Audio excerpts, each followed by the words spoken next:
Well, thank you once again for joining. It's a little section that we call the Cardinals of the 20th century. Last time we looked at Cardinal Mindszenty of Hungary, we looked at Stefan Wyszynski of Poland, and today we're going to look at a man who unkindly was called behind his back handbag, but to his face by his friends he was always called Jackie. He is, of course, Cardinal John Carmel Heenan. Now, John Carmel Heenan was born in 1905. And he was to be, I suppose, from a very early age he felt he had vocation to be a priest. He was a conservative, of course, and there's a very interesting book that he wrote of his time up to ordination.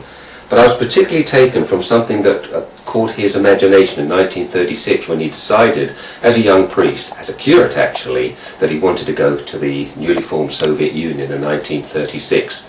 But to do this he could not go as, of course, Reverend Heenan, because the Soviet authorities had a thing against Christians, especially Catholics as well. So to do this he was able to attain a passport and a passport photograph under the name of Dr. Heenan, who he called himself a doctor of philosophy. So the Soviets didn't know about this.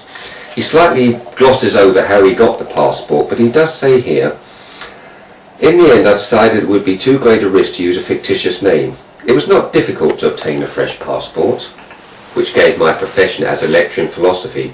To give false personal details is of course illegal, but I was about to embark on a series of rather more serious deceptions."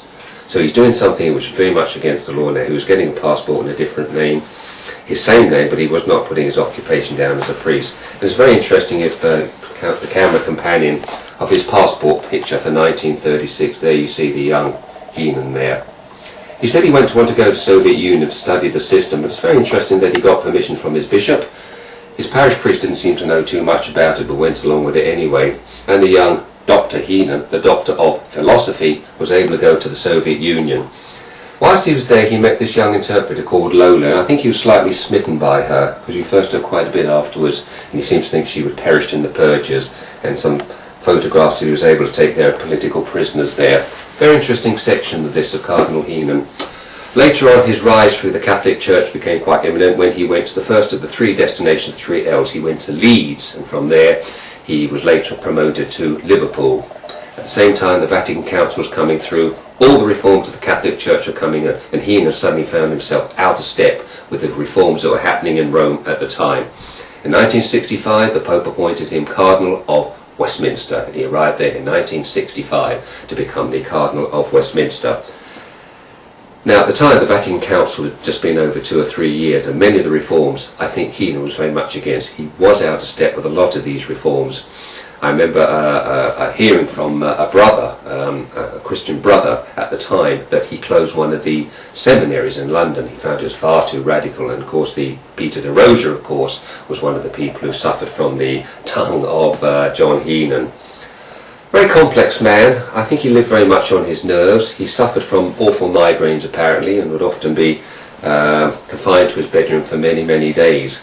But the funny thing about him was, for some reason, the media liked him, and he liked the media. During the 60s, it was very frequent to see him on a lot of the television shows at the time, the chat shows that David Frost was doing and other people. They'd have John Cardinal Heenan on there, and he'd be dressed there in all his robes and everything, his skull cap, his perpetual cross and everything, very much looking like the Cardinal. This was the time of the Pope's encyclical in 1968, Humane Vitae. And the rumour was coming out of Rome at the time that a special body of clerics who had been advised the Pope on birth control, and that's always very interesting, you have these celibate men advising the Pope on birth control, were going to relax the Church's teaching on birth control. Heenan was on there actually, he was one of there, and he sort of let it be known there was a big change coming. Many of the clergy got excited about this. In 1968 the Pope put the encyclical out, Humane Vitae, no change.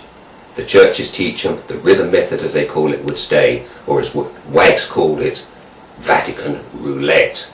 Wow, everything went up there, I remember it. Priests put their resignation in, priests refused to do this, that and the other, and Heenan was called on there. And looking back at it now, it was very embarrassing to see him sitting there with these guests around as he talked about women's fertile period, the safe period and everything like that. And somebody said to him, "How come you know all about this when you're a so-called celibate man?" Heenan looked over his glasses and said, "Does a surgeon know about cancer when he operates? A man for everything." One of the documents that came out of Vatican II, and I'll gloss over this very, very quickly, was the Church's doctrine, Gaudium et Spes. You can see it there. This was the pastoral constitution of the Church in the modern world. This had been hammered out by the fathers at Vatican II, and he had been part of those as well. But for some reason, he didn't like it. He said at the time, this document, official church document, was written by clerics who have no knowledge of the world. Interesting. Perhaps they hadn't been in the Soviet Union like he had been. I met him once, 1967. I met him at the French church in Leicester Square. There was a special centenary mass. I forget what it was for there, and I knew someone who was up there at the time, and I went to this mass on a Sunday morning, packed. Heenan was doing this high mass, and I could see him sitting up on this throne. A very warm day, I think it was June or July or something like that. And as the mass continued, he fell asleep. His head fell forward on his chest, and he fell asleep. Why not? He was probably my age at the time, and if he suffers like I do, getting up in the night, probably he had to get up in the night. We went to a little reception afterwards, very nice reception. I found myself in the corner, talking to this very distinguished French gentleman, and we talked about the delights of France, the left bank and so forth. It was only afterwards I found out he was a French ambassador, and his name was Geoffroy de Courcelles. And Geoffroy de Courcelles was the man who had flown out in 1940 with Charles de Gaulle on the plane, when they flew out from Vichy, France. When the Germans entered Paris, Vichy, France came about, and Lavelle, de Gaulle flew out in a single plane with Geoffroy de Courcelles. And of course, they arrived in London, they were there for the duration of the war, and they set up the Free French organisation to overthrow the Nazis. Wish I'd talked to him longer. Heenan was walking around. I remember now that he came over. He was a very tall man, very broad man, I remember, and he had these, I suppose where the expression came from, his arms would be a bit like that. He would listen to him, yes, yes, and I suppose where the expression the handbag came from, and I remember he'd sort of say, yes, that's true. He had very heavy eyes, and you can actually see it in this, his second part of his biography, these sort of eyes. Somebody said rather like that wise owl. I think that was very, very good. But I can see him listening to each of us and sort of saying, well, God bless you, and he was gone, and that was the end of that. And this is the second part of his autobiography. You see what the title is? A Crown of Thorns. And that's what the Vatican Council meant to John Heenan. A crown of thorns for him, for all the reforms of the church, which I think he despised. He died in 1975. He did 10 years as Cardinal Archbishop. Very well known at the time. Great friend of David Frost, Malcolm Muggeridge, all those people. If you want to know more about him, do visit our website. Do read the article on John Heenan. There's a lot more that I can't tell you today. But this is the man we looked at today. Handbag, very kind, cruel expression, I think, to call anybody. Certainly out of step. John Cardinal Heenan.